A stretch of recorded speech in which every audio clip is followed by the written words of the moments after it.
Baka mas lalo mo pang magustuhan tong pagkukunwaring magjowa natin since kakasimula pa lang naman ng bakasyon.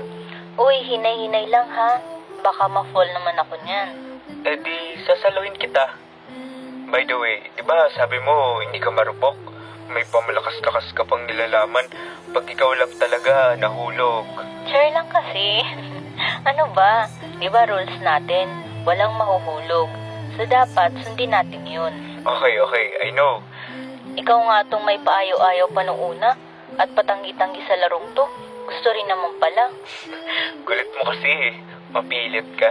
Well, ganun talaga. Napapa-oo ko kayo. Okay, panalo ka na. Ay, teka, may gagawin ka ba mamaya? Wala naman akong agenda for today. Why? Hindi kasi. Hiyain sana kitang lumabas. Date sana. Kung gusto mo lang naman. Sure. I'll go with you. First date natin to, no? As kunwaring magjowa. Kaya bakit di ako sasama? Yes naman. Thank you. Sige, just wait me here na lang muna and I'll pick up at quickly. Yeah, sure.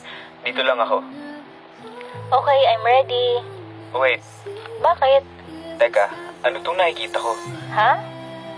May dumi ba sa mukha ko? Wala.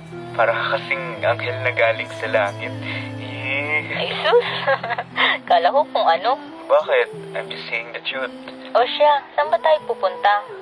Basta, mag-enjoy ka dito. Siguraduhin mo lang, ha? Oo, promise. Let's go. Sige. Surprise! Ikaw naman eh. Bakit ba? Hindi to magandang joke. Sino ba nagsabing nagjo-joke ako?